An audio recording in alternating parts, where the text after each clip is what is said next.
di leen indil nuyoo comité de veille et d'alerte pour les intérêts de la commune de Thiès Ouest mi woote ndaje mii tey di leen wax léegi lu tax di leen indil nuyoo maire Mamadou Jiite mi ñu bokkal liggéey bi yàlla jiital ko ci commune de Thiès Ouest mu taxaw ci taxawaay bu rafet journaliste yi fi nekk bu dee Thiès 24 mi ngi fi Jànqin TV Média TV semaine yi ñu génn à la une ci seen journaux en ligne yépp yéene ngi ñuy génneel bis bi dans la commune de Thiès Ouest mu am ay vidéo yuy jaar di yëkkati jëmale ci maire bi muy ñaaw ñu ne bind nañu plainte ci kaw maire boobu ndax détournement ndax non communication de pièces ba di ko jox ultimatum ci ay réunion agitation yooyu ak confusion yooyu su amee ay conseillers di ko def bu conseillers yi nee pat ñoom ñëpp ñu yaakaar ni kon loolu dafa ne moo tax ñi nga xam ne ñi gis nañu leneen am ay atam nekk fa weesu fu muy ñaawee ci ñoom yàlla baaxee leen gan ñu mucc ci coono mucc ci soxla ba fii ñu tollu tembe amul dara lu leen mën a yëngal wala lu leen mën a dawloo bu ñu nekkee ci kuréel googu daal di nañ leen taxaw wax ak nit ñi nag ñu xam li xew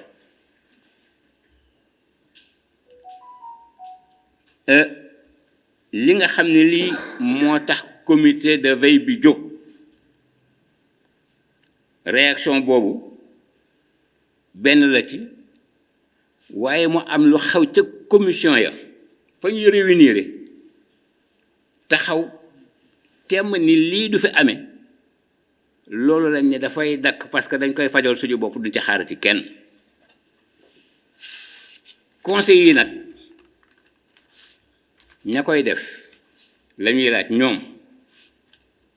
lañu bëgg mbubboo naan commune Thiès ak défendre intérêt nit ñi moo leen tax a ñëw ndax ñu ngi ko cax commune lañ la woo ndax yow xam nga luy commune conseiller ndax yow xam nga li war conseiller soo ko bëggee xam lañ la woo yoonu ko tëral judduwul ci neen nit tegu ko fi ci toobareem wala nit tegu ko fi ci bëgg-bëggam yoon moo ne nii la commune di tëdde nii lay juddoo lii mooy àqam lii mooy yelleefam nii lañ koy doxale conseil day am maire ak bureau day am lan mooy cëru conseil ak conseiller lan mooy cëru maire boo ñëwee ci article bala ngay ñëw ci article yoon woowu tëral commune ni mu juddoo ni mu tëdde mooy ñaari téere yoo xam ne yu muul nañ ko ci téere bu njëkk bi juróom-ñaari titre la ari xët juróom-ñaari xët yu lay wax commune nii lay tëdde lan mooy axam lan mooy yelleefam nan la taxawee nan lay doxee nan lañ koy doxale boo ko seetee juróom-ñaari xët yooyu article 1 ba article 277 conseil bi war koo xam pour xam nan la war a taxawee yëri na ko ndax yëriwu ko doxalinam dina ko wane téere ñaareel bi jóge ci article 278 ba 232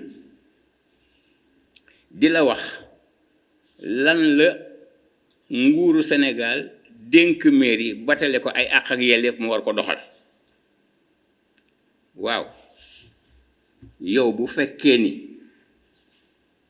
dangaa nekk ci kuréel googu te na mu tëdde xamuloo ko gëstuwuloo ko yoruloo ko dangay nar a doxal ci ni mu ma neexe walla ni ma ko yaakaare fekk na yoon leneen lu tëral loolu mooy li ñu dal te nag yoon dafa maandu ba mu juddoo rek la wax article 12 ni la yow mi ñu fal conseiller bees article 12 laa wax de ci sur 322 article kon ca njëlbeen demal jàngi fi nga ñëw fan la li nga war a def lan la formation capacitation bu fi nekkul la nga bëgg doxal doo ko mën a doxal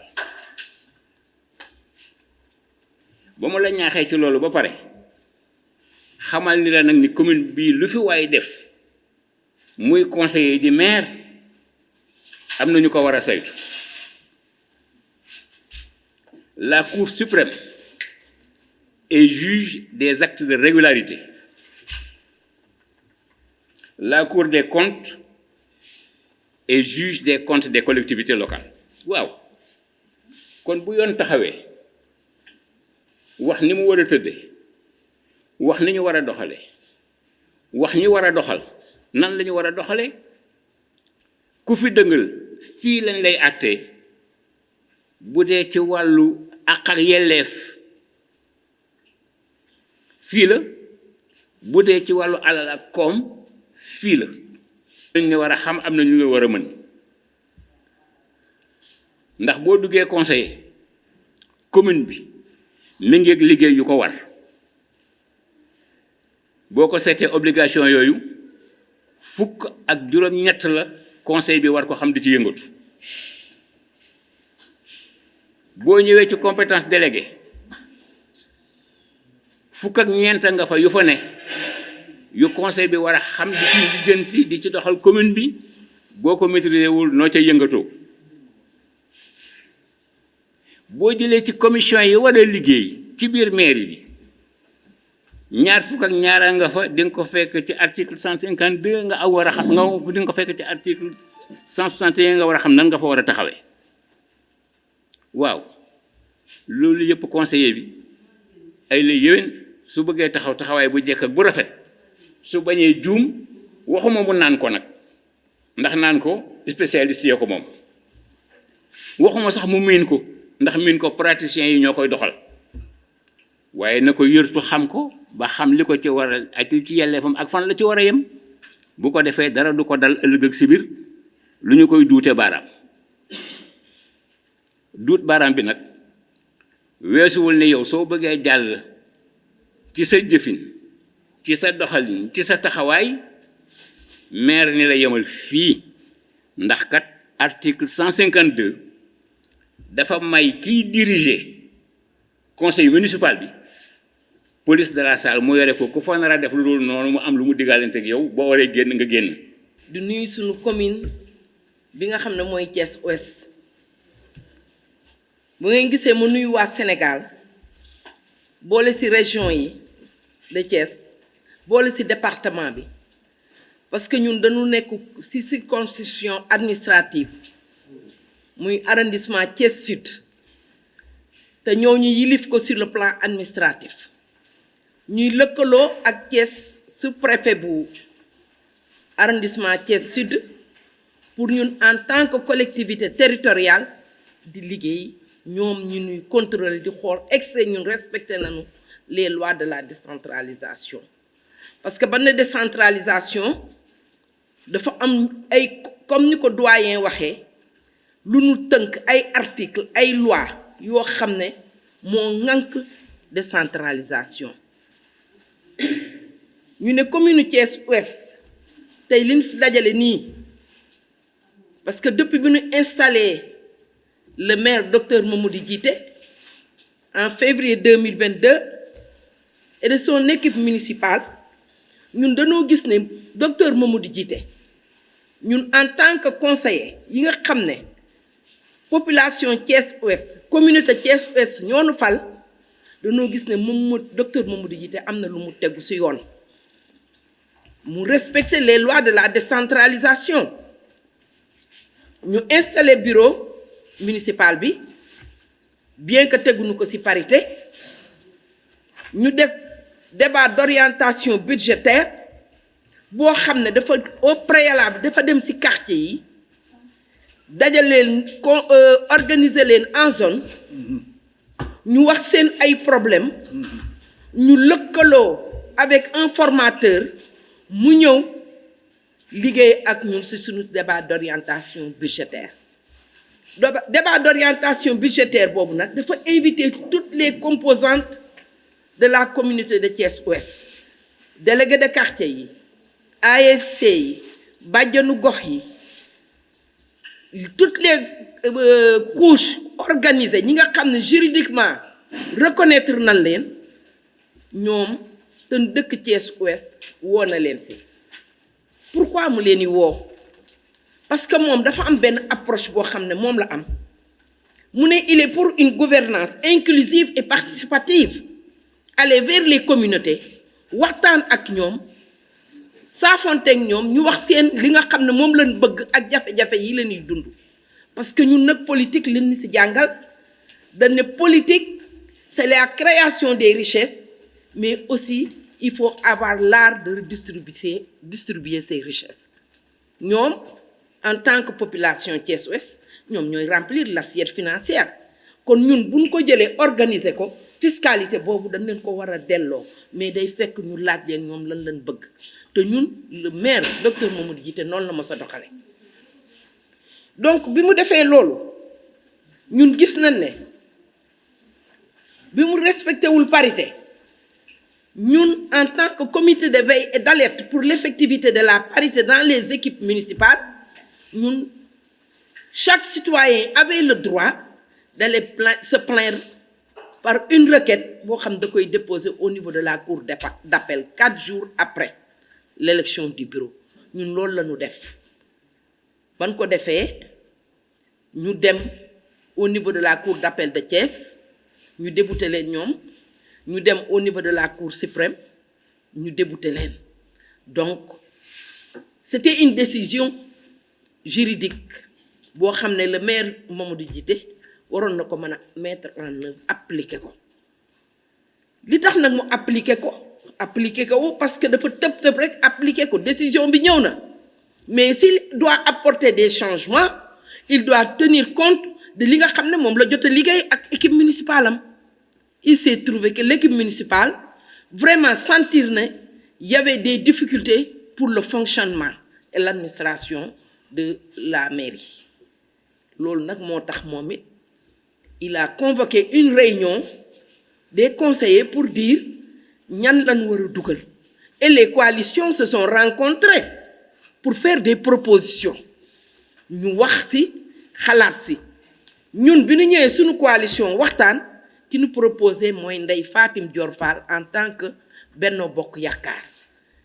et aussi il y avait un critère bu ñu basé wu mooy il fallait au moins moom ñu gis ëpp expérience déjà c'était une dame benn ñaareel def na 2 mandats donc bu dee dañuy wax sur le plan de la capitalisation donc elle a déjà capitalisé quelque chose donc ñun askan mi lañuy représenter loolu moo taxoon ñu ne ko mu nekk fa donc maire bi mu wootee dañoo voté équipe municipale bi dañoo voté sous le contrôle du préfet bi ñu amee 76 conseillers dañoo ñëw voté ñu ne diw mooy premier adjoint au maire ñi bugg a présenté wu yëpp présenté wu ñu voté ko ba mu jeex ñu wàññi noonu la ñu def ba ci dernier adjoint au maire quand les gens boudent def politique de la chaise vide mais ils doivent se ressaisir xam ne ñoom ban leen di faluñu leen woon pour seen intérêt bopp dañ leen doon fal pour ñu toogal fa population yi saytul leen seen alal xool fu muy dugg xool fu muy toog xool leen siy def xool ñi koy jot excès ñi ngi koy jot normal excès ñi ngi koy dugal population yaa ngi siy jariñu loolu lañ war a doxal ñun nag man de ñun ñu toog fii ci comité de veille et d'alerte faraluñu kenn xam nga ku ñu faral les communautés de Thiès Ouest les populations de Thiès Ouest yi nga xam ne ñoo ñu fal docteur Mamadou Djité le jour où mu dem aw neneen ñun dañuy taxaw ñu nit jàkkaarloog moom. Et je crois que par rapport à ses premiers pas léegi ñu ngi bëgg a yàgg mi ngi respecter li nga xam ne moo nu boole mooy les lois yi nga xam ne ak textes yi nga xam ne moo régir la décentralisation. Donc loolu la mais ma bëggoon parce que quand on parle de guéguerre quand on parle de bis-bis tension au niveau de la mairie de Thiès-Ouest mais nañu xool parce que un conseiller comme ni ko doyen waxee bu ñëwee pour une session municipale li muy njëkk a def mooy jël dugg jël chaise am toog déglu émarger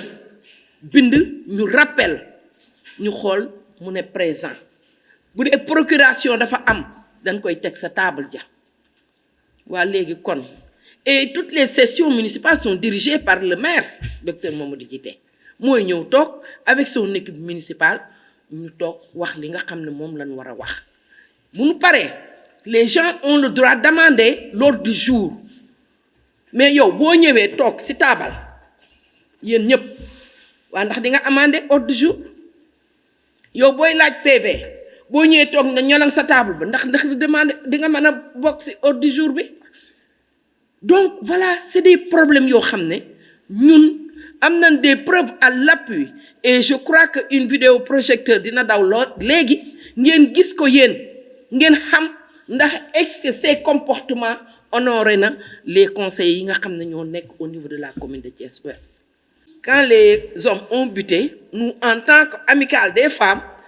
ñun ñu waxtaan suñu biir parce que je crois que dans les grandes guerres wala combat bu ngeen gis les femmes ont toujours joué le rôle de régulateur de médiateur ñun loolu moo ñu incité à ce que au niveau de l'amicale des femmes bi nga xam ne madame Virginie Thiam moo koy diriger ñun si leen waxtaan génne un comité ad hoc. Notre commune traverse des bouleversements. Il y a vraiment un vent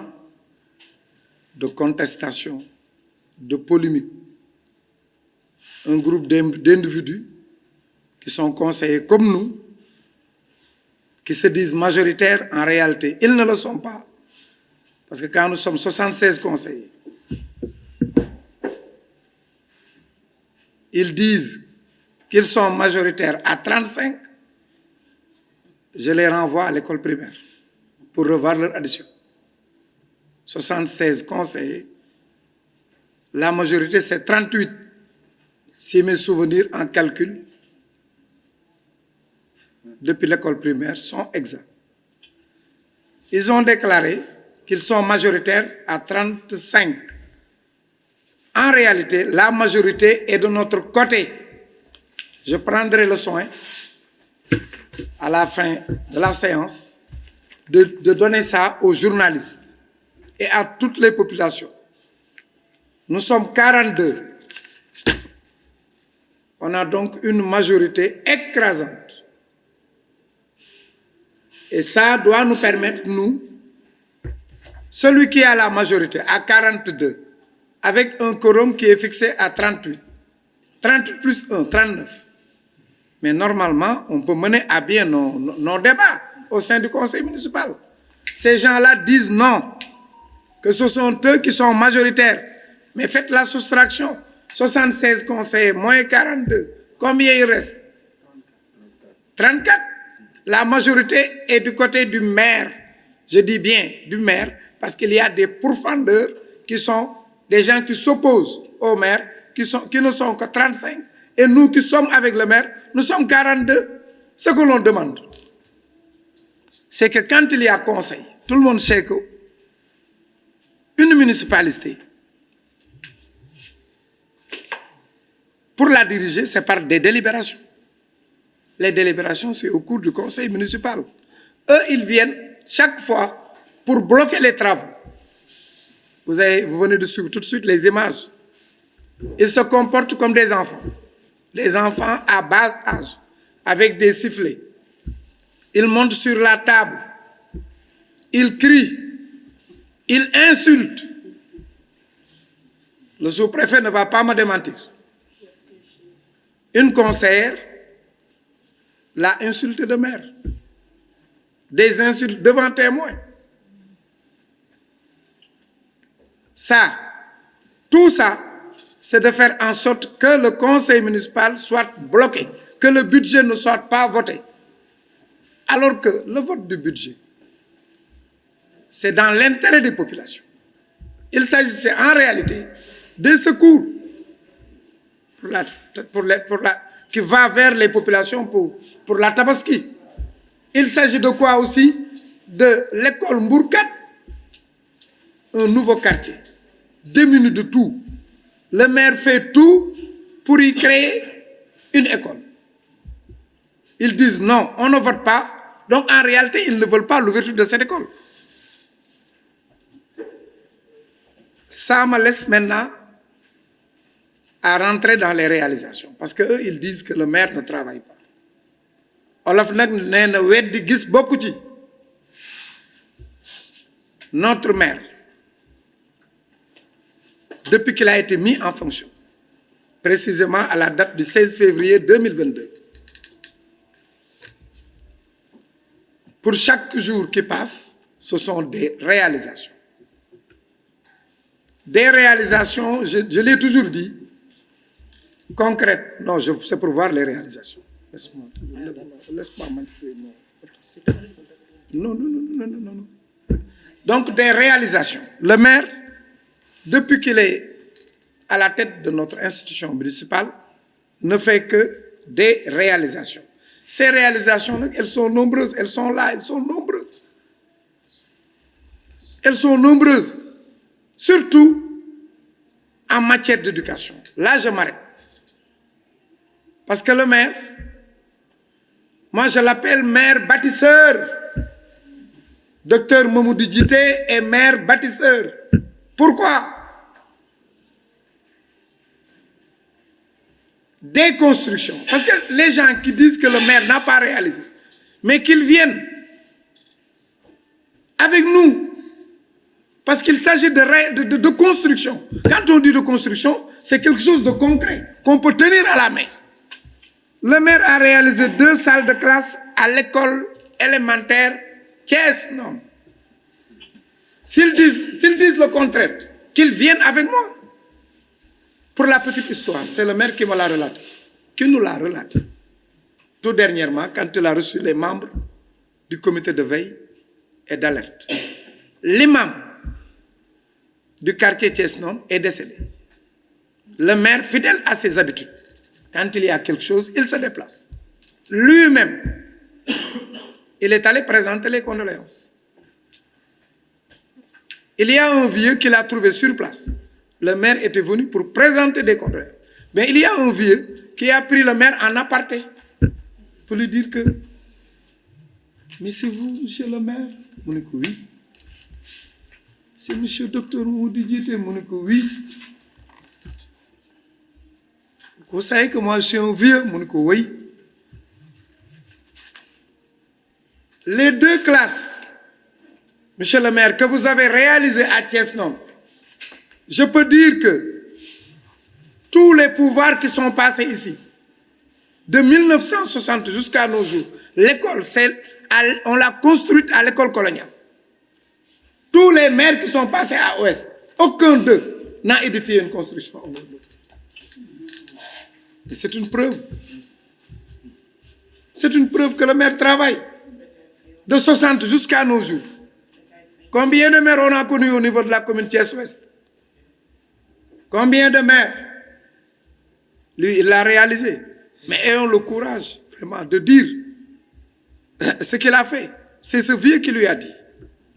Donc le maire a construit 2 salles de classe. Mais il a fait des travaux de réhabilitation. Il y a 36 box d'hygiène. Aux écoles élémentaires, Club de Thiers, Adoa, Sud-Estade, Route de Mbour 3, l'école Tcherno Siré, Eliman, Sal, Germaine Le Golf. Ils disent non, venez demain, on va aller sur place. Les gens là qui disent que notre maire ne travaille pas, ça sera une réponse pour nous, pour leur montrer que le maire travaille, qu'il est dans la voie du développement et de l'émergence de la commune Thiès-Ouest.